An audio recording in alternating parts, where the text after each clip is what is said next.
Moshi Moshi. Hello, I'm Seb Ramsbotham, and I'm Annie Ramsbotham. and we're the Rambling Ramsbothams. Our journey might be rambling, but we hope this podcast isn't. And here we are for another episode. Today, when you came back from school, your head smelled like kerosene. Yeah.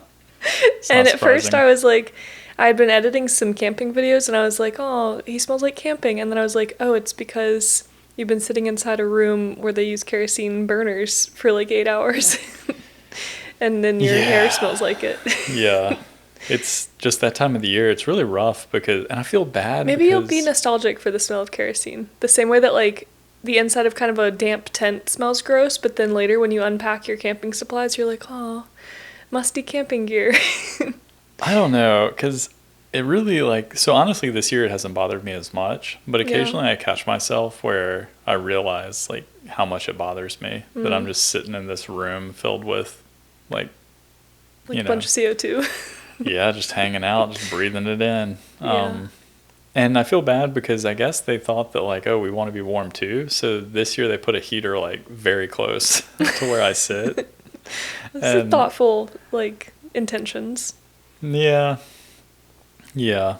But also we've been pretty lucky because I think this winter has not been nearly as bad. It's been way warmer. It's because of the 2 sets of curtains we have this year. No, I think it's just because it's, climate change. Yeah, I don't think it's been as cold. Yeah, we haven't gotten nearly as much snow because I was thinking about it. This week might be the first week that I have to walk to school because of snow. Yeah, hopefully on Wednesday. Yeah, we're supposed to get some snow. And last year, there were a couple weeks, I feel in a row where I walked every day because we had so much snow. We did have a really good snow day where we did that special snow day episode, but then the snow melted really quickly. Yeah, so it was here and then gone. Yeah. Yeah, it's been pretty just kind of us living our mundane lives over here because we didn't really do anything. Isn't it like that every week? Yeah, but particularly this past week, I don't think we really did anything. I feel like I hardly left the house other than to go to work. It's been nice. It's been a great rejuvenating January. But we just have a bunch of random things that we learned about this week, and the first one is a fun new app that the government released that you were telling me about. Yeah. You can't wait. Yeah. It's going to be so exciting. Because? It's a government dating app. Yeah. Can't wait. I think some people I guess I'm on the fence about government involvement in people's lives. I'm not too extreme. But it's funny reading some of the comments because obviously some people are really extreme. And they're we don't need the government getting involved. But it's an interesting idea because, and other people are making fun of it too because they're Japan will do everything to fight the declining birth rate except for actually analyze the issues that are actually solve occurring. Why people don't want to have children. Yeah, so I guess they think by releasing a dating app they can get people together to have some kids. What's the app called? I don't know. Does it have a name? Well, on the article it says it's the browser version is open for anyone on the Tokyo Futari story. And Futari is two people. So you can't have a third person involved. Well, so this is that's exclusive. It's a couples dating app, so that makes sense. But it doesn't say couples. It just says dating Futari. app. Yeah. Although when you click on Futari story, there's a couple. There's a few different couples pictured, and they're all boy-girl. I wonder if you're allowed to do same-sex couples. I don't know, but I guess what I've seen the idea behind this one is apparently it's obviously we wouldn't know. Apparently it's very common for dating apps in Japan that there are a bunch of scammers, and so people kind of go out of their way to prey on people that are looking for relationships. So apparently it's rampant with scamming. And then I've also read that it's pretty common that on dating apps, particularly girls don't actually use photos of themselves. They'll use the Instagram photos of a piece of cake. And then it's who am I talking to? Yeah, I understand that, but I also get why that would be kind of scammy. Yeah, so the general idea behind this app is the government already has all your information. So it's not you're sharing all this additional information. I guess here in Japan. I mean, I think in any country, they already know, I do have to specify, it's not the government, when you were telling me about this app, I thought it was national, but it's just the Tokyo. It's the Tokyo government. Metropolitan government. Yeah. So only for those 18 and up who are living, working, or studying in Tokyo. Yeah. So the idea is that the government already has all your information. So it's a bit more easy to actually like verify that you're a real human. So the idea is that the app can better match you with people because everyone on it will be real, because you have to like jump through all these hoops to verify. And they say it's like safer because you don't have to give all your information to a private company that you might not be able to trust. And part of it is like weird because I think you even have to submit like how much money you make. So there are all these like things you have to submit. Yeah, that's and weird. Then of course I think like a driver's license, which the government already has, so they can like match you. So there's a bunch of verification that makes it safer, and it makes it so you actually know you're matching with someone. Safer in like air quotes.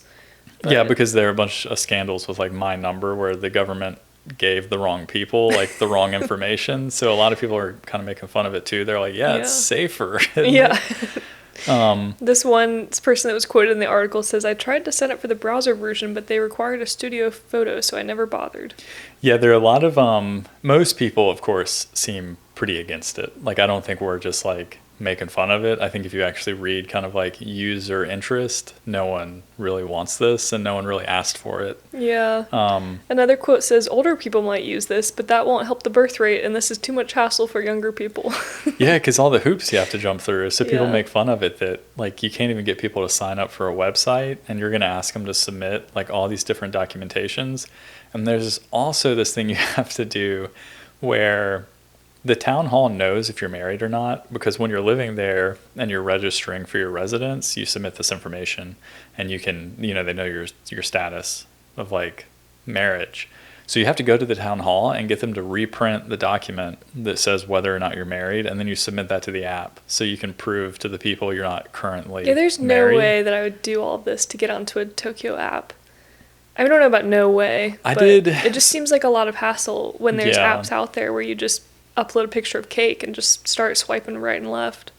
Yeah, but I guess if you're like very eager to actually get into a committed relationship, I did see someone point out that like, their coworkers might be interested because their coworkers, are at work, like 12 hours a day and have no free time. So they were saying, maybe I'll have a coworker that'd be interested in this that actually wants to be like, they're getting older and they really want to be in a relationship. It does show a level of commitment. It's not just like, do you remember in college when the dating app started to come out, and on cycling, like when we were on the cycling team and we would travel with everybody, we would like pull up somebody's profile and just like swipe around on there to see who was in the area. Yeah, like, remember the best one?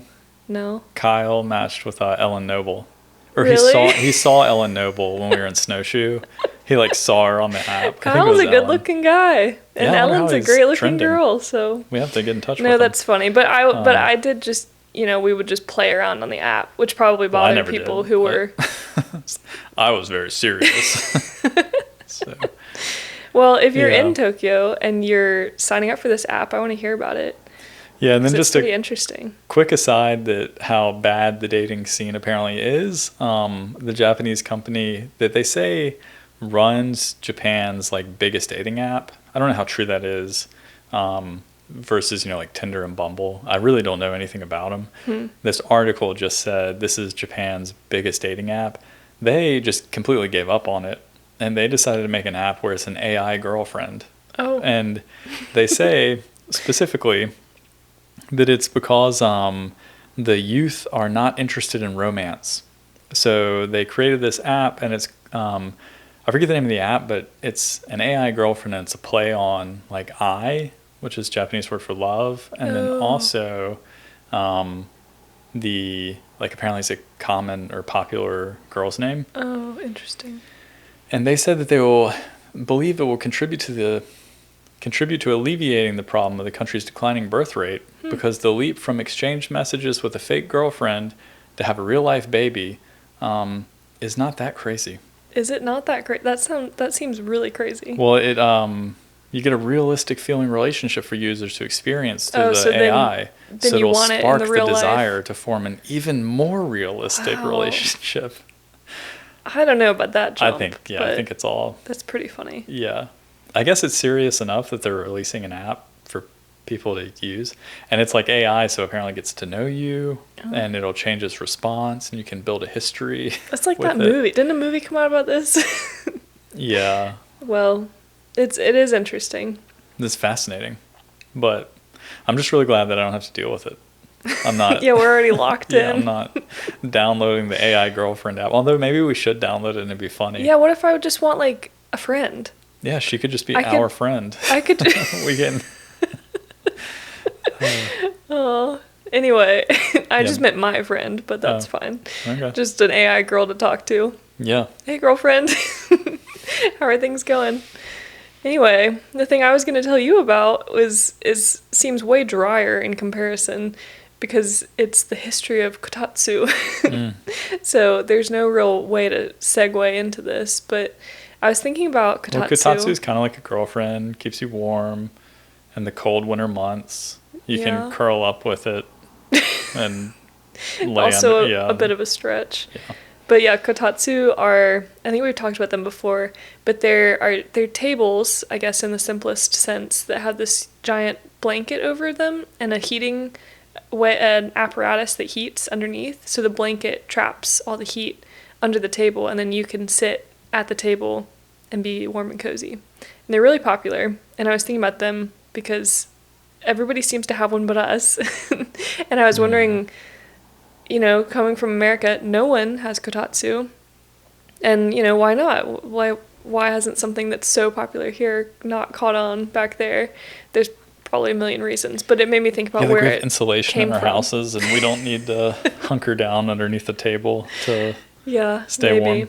But it went back way farther than I expected. It goes back to the Muromachi period, which is from the 1330s to the 1570s, and it was actually around a fireplace, which makes sense because before electricity. But you would place a platform on the fireplace and then cover it with clothing or a blanket to keep heat, and it became naturally a pretty sociable area in the house to hang out. And you'll still see sunken because the rest of the house hearths. is sub-zero freezing. There's only one place in the house. Yeah. Yeah, insulation is very poor. But yeah, well, some of my class students joke about this, that their family really just hangs out underneath the kotatsu table on cold days, and they joke about having bonding. to run to the bathroom and run to the kitchen because everything else is freezing. So they're we try to stay under there as long as we can, and then you jump up to run to go do something, then you come back. Yeah. I was reading about Kotatsu, and it was talking about, isn't this great? It's a non-wasteful way to stay warm in the winter because heating your whole house would be so wasteful. And I was just I guess I'm a really wasteful person, that I want an entire warm room and not just my one warm remember space. The deal last year? No. You need to protect your 3 necks. Oh, yeah. You're a Mitsukubi. Yeah, your feet necks, your wrist necks, and your throat neck. Yeah. To stay warm. Yeah. Because the word, if you haven't been listening that long, the word for wrist and ankle in Japanese is hand neck and foot neck. Yeah, ashikubi, your leg neck is your ankle. Yeah. So these Kotatsu started out as charcoal. Now they're electric. They can be... The people that I see most often have ones that are built into a table where it's just a regular floor and then you have a table on top of that floor. But I do have a friend that has a sunken kotatsu still, where it's no longer an irori, which is a hard word for me to say with the soft R's, but it's a kind of sunken fire pit where you used to actually build a fire and have a kettle and everything. They don't have the fire pit anymore, but they do have the sunken spot in their house, and then the table goes over it, and it's nice because you can sit there kind of like a bar where your feet hang down, but it's just in your living room. Occasionally you'll go into restaurants that'll have that type of seating, and it's really comfortable because you're it looks like you're sitting on the floor, but your legs are dangling. Also somewhat similar to a small version of what was it in the 70s? They had the living room pits, but they had a name. Oh, I can't remember. Sometimes you'll see pictures of 1970s architecture, and the living room in U.S. houses had this sunken in area. They make really cool modern ones now. They're really cool, but the Kotatsu is kind of like that. It's like that, but only for your feet. Like it's a regular sized living room, and then there's like a pit. Coffee table sized.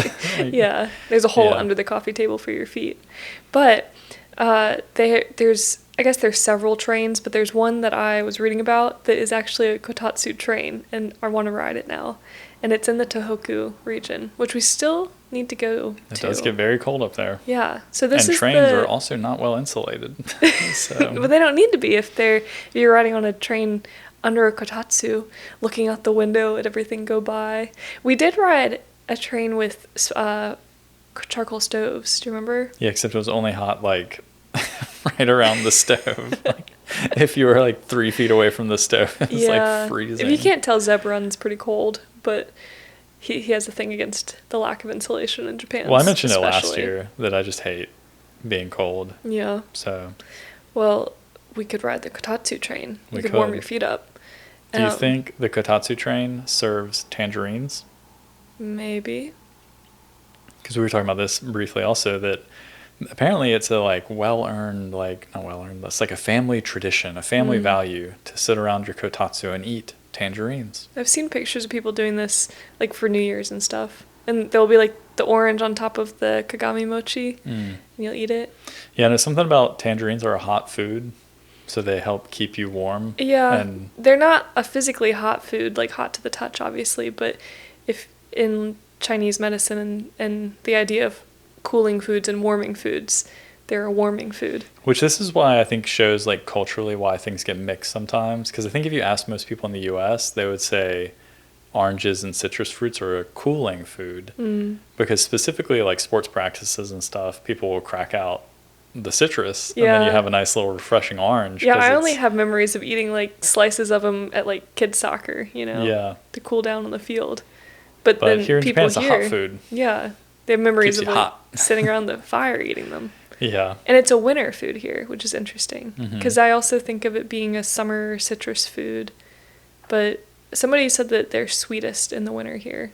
So I'll believe them. They are good. They're good. In the winter here. We've been buying them and they're very tasty.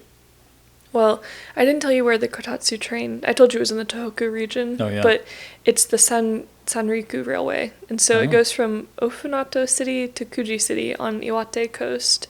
And we should go. We should ride it. Yeah. I don't know when, we'd have to go in the winter. Because I'm not riding the Kotatsu train in the summer. I know. I was just thinking that. Unless they put an air conditioner under there. Well, maybe we'll get a Kotatsu sit in the air one conditioning. Day. Yeah, what if they did reverse Kotatsus? In the summer, I would buy that. Yeah, in the summer, we're so wasteful with our AC just blowing willy-nilly into the air. It doesn't, though. I'm cheap about it. Yeah, I just open all the windows and just lie around being really sweaty. It's not pleasant. No. But if we had... Somebody should make this. Somebody listening that's smarter than I am. A Kotatsu air conditioning thing. Instead of... It'd be the same thing, but just with... one of those little air conditioning units. Someone listening is yeah, that's been invented. It's called a fan on a table. Yeah. Anyway. Yeah. Well. You have something to tell me about somewhere we recently were. Yeah, we missed out. Why? In Wakayama. And coincidentally, Wakayama's been in the news a lot lately for tourism reasons. Wakayama Prefecture? Yeah, so we, of course, had that episode where we went camping in Wakayama. Well, yeah, because the listener knows. They're in on this. Yeah. They know what we're talking about. Yeah. They remember. They listen to every single rambling episode. They're dedicated. They're our Actually, friends. The last time I made fun of that, somebody emailed in. They were like, I do listen, and it made me feel really, really good inside. So, anyway, thank you. Anyway, so back the to listener Wakayama. remembers. In Wakayama, when we went camping, there have been a lot of news articles in the national news about tourism there. The most recent one I saw was some kind of wild meat festival, which wild meat. Yeah, boar and deer, and so you can get hamburgers that are boar burgers. Is that wild? Isn't that just pork? Well, no, you hunt and kill out in boar. The wild. Yeah, I thought they just meant crazy meat. Oh wow, yeah. Well, it's insane over here. It's Wakayama, and they also had the Tokyo Girls Collective. Down there. What is that? Do I want to know? Remember, it was the fashion show I told you about.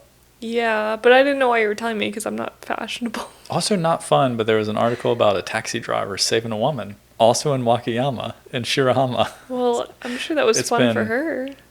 Well, she was going there to potentially end her life. Oh. And the taxi driver saved her. Well, good for him. Yeah. I hope she's doing better now. But it caused a bit of a controversy because legally by law, like, you're not supposed to hold people in your taxi. Oh. But this guy saw something was up, so he held her in the taxi. Yeah, I feel like that was good judgment on his part. Yeah, so people are, like, rewarding it. They're like, way to go, man. Anyway, what we're talking about is cycling, bike riding in Wakayama. Hold your line. Yeah.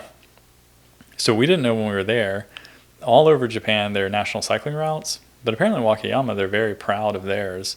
And since 2019, they've been doing a lot of tourism pushing to bring cyclists to Wakayama. They missed somehow because we did not go there for their tourism. That was probably our own ignorance. We just went there because it sounded neat. Well, we did go there because the cycling there sounded nice. Like, the roads seemed pretty. We didn't specifically I went there because they had nice campsites. Yeah. That's why originally I picked Wakayama. Well, what we didn't know is that they have a special stamp rally. Yeah, because apparently Yowamushi pedal, which is like pedal weakling or weakling pedal. Yeah, Yowamushi means weakling. Yeah, so that... And it's an anime show. It's an anime. About high school cycling, like a high school cycling team. It's pretty interesting if you haven't seen it, but... Okay. Carry on. Yeah. Apparently, they have certain scenes that are like based in Wakayama, and I didn't know this. So they had like, that was part of the stamp rally. The initial one back in 2019 was they have their own app, and it has QR codes that you can scan, and there are 8 different scenic locations you could ride your bike to, because they say 800 kilometers of dedicated. It's not a cycling path. It's like a route where there's a blue marker. Essentially, it's like Share the Road in the United States, where there's a sign that's like, hey, be nice to those people on bikes. Yeah, it's not really a dedicated path. No. So they have 800 kilometers of cycle route. But you could ride along it, and they had all these scenic sites you could see. And so you could scan QR codes to collect virtual stamps, and then you could use the app to take a altered reality, an AR photo that would insert characters from this anime into your photo. Which is kind of fun. I think I would feel like a boomer if I was doing that, though, because I don't know how to use that kind of app thing to take photos. But well, you just open the app, and then they just... It puts the character in the photo for you. Oh, okay. That's pretty cool. But we didn't know about this when we were there, so we kind of missed out. I guess so. I mean... Because right now, the Wakayama 800 Mobile Rally, that stamp rally's name, it's on the 6th season. And so I guess 2019 was the first, and they just kept it going. Yeah. It goes from last May until this March, and that's the whole season. And I guess you can participate in the stamp rally at any time. You get like a year. Yeah. To take 8 photos. I don't think it's really a contest, but I guess it's just like anything else in Japan where you have all these stamp collecting opportunities. And then you do get entered in a raffle, which is maybe the coolest part because you can win prizes. And I don't know, maybe it's not the coolest part because it's literally just a drawing.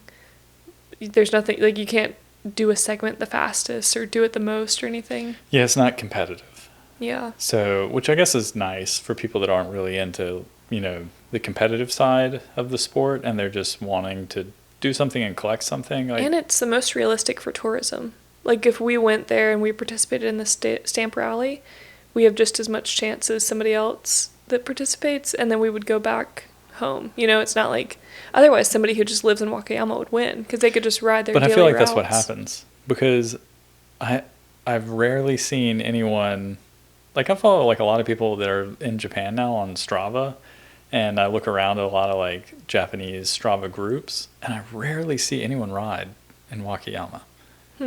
Maybe there's just not a big cycling community yet.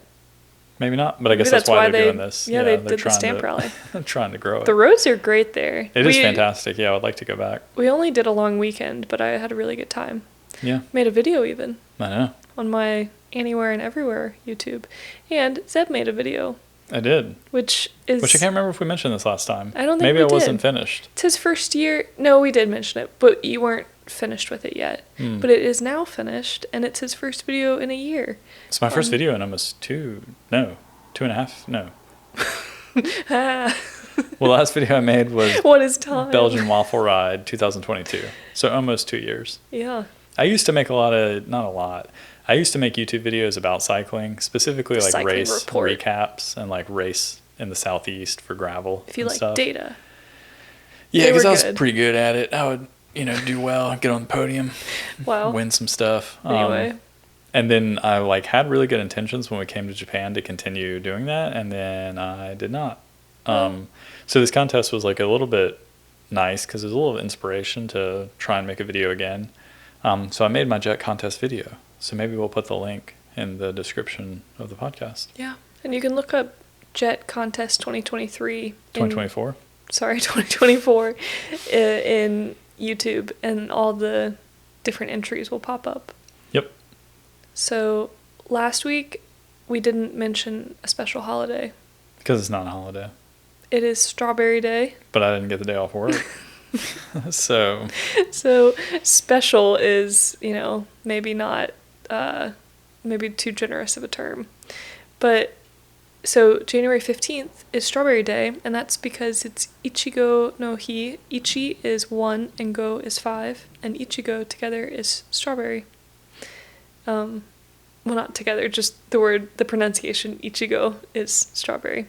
I can't believe it. Yeah, we should have eaten strawberries on January 15th, but sometimes they're too expensive, and I'm feeling cheap. Yeah, it's a legitimate thing that fruit in Japan is a bit of a premium. They think it's like hot stuff. It is an island, and often fruit is bought as a gift and not just like something to put in your lunchbox. And so you're not going to buy this like really nice melon or really pristine. Yeah, can you imagine a fruit apples. salad here? Well, they have them. Break the bank. Yeah. Anyway, there's apparently over 300 strawberry varieties, so we're missing out. And one that I was reading about on my deep dive into Strawberry Day, my FOMO, is the Amao variety.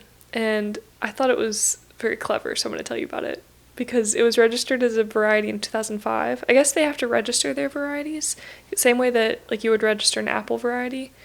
Sure. So that it's named. Like, oh, this is the Macintosh and this is the Golden Delicious. I don't think you register them. I think you just call it. It's got to come from that. somewhere. But yeah. Like, I don't... Like, they begin. Like, I remember Honeycrisp apples. They weren't always They around. haven't always been around. And then they just changed my life. Anyway. The Amao strawberries are cultivated in Fukuoka Prefecture.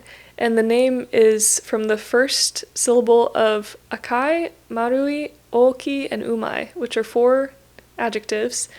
Red, round, big, sweet, or I guess tasty. Umai is tasty.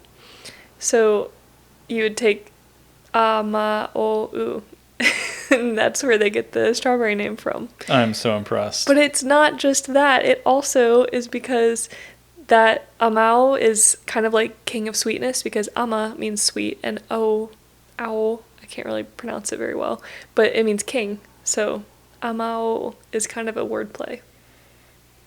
Are you impressed yet? I mean, yeah, I'm speechless, to be honest. I'm just...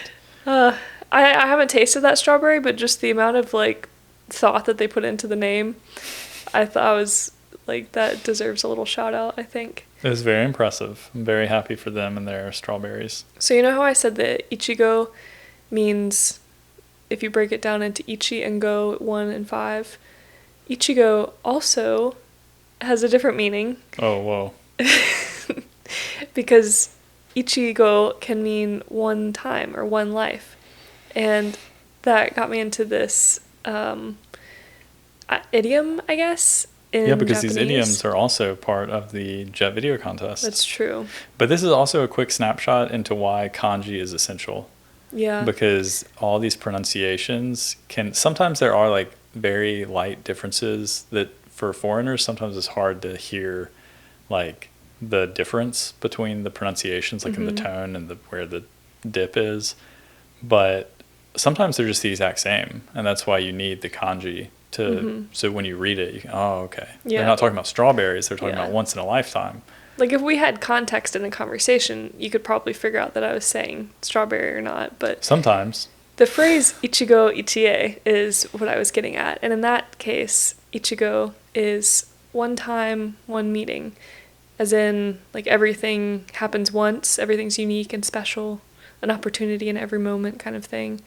And I thought it was funny, like, there's some wordplay that I think you could, like, I think there's some kind of funny character design that you could make from that, like a little once-in-a-lifetime strawberry man or something. Yeah, the king of sweetness. Yeah. He only comes around once in a lifetime. Yeah. So ichigo ichie doesn't mean once I met a strawberry. It means once-in-a-lifetime opportunity. Kind of.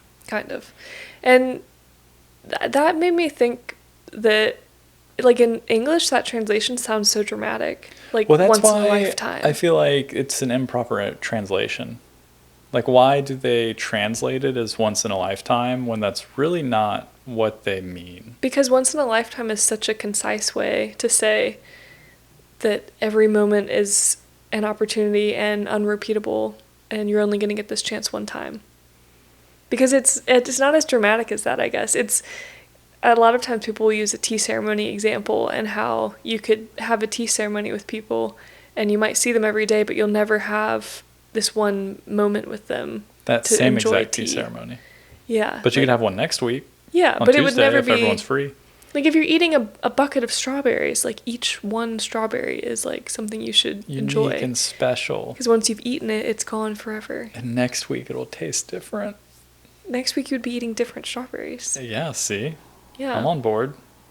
So do you know what these, like, 4-character idioms are called? Something about 4 characters. They're called yojijukugo, which is a 4-character idiom. And there's a ton of them. And I don't know, I guess we have idioms in English, but they sometimes are more, like, jokey or not, like bite the bullet or beat around the bush or break the ice. Yeah. Like, there are phrases that you say that I know what you mean when you say them, even though it doesn't literally mean that. Like, if I said, oh, I should just bite the bullet, then you would know that I'm not actually meaning to, like, chew on some ammo. So I feel like in Japanese, the yojijukugo are more like wise. Well, I think that they come out as a little more poetic, but I think that's just the way they're translated. I mean, if you do the direct translation, then it's kind of like, it's not poetic. That's true. But you kind of jazz it up. You're that's like, true. oh. It gives it some more background meaning. Yeah, so I think that, like, the translation is kind of adding some of the poetic. Well, I was looking up all these different, like, poetic idioms in Japanese besides just the ichigo ichie. And as an aside about ichigo ichie, which is one of the more popular yojijukugo expressions, but when they released Forrest Gump, like the 1990s movie. Oh, I'm aware. The one and only. The one and only Forrest Gump. I don't know why I needed to preface clarify. that, but yeah, when not to be confused with anything else. When they released that in Japan with subtitles, they subtitled it Forrest Gump Ichigo Ichie, which is so odd that they needed to. I guess just Forrest Gump in katakana was too they needed to, like obscure and weird. Like people would be like, to make it more poetic.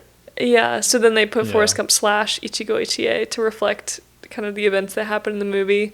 Like it's once in a lifetime, like all these chance encounter type things. Yeah. So I thought that was interesting. Well, my favorite that you have written here is Shuchu Nikurin, which is ponds of alcohol, forests of meat. Yeah. That's poetic. Yeah, so wise, it means a huge banquet, but the 4 kanji is pond, alcohol, meat, forest.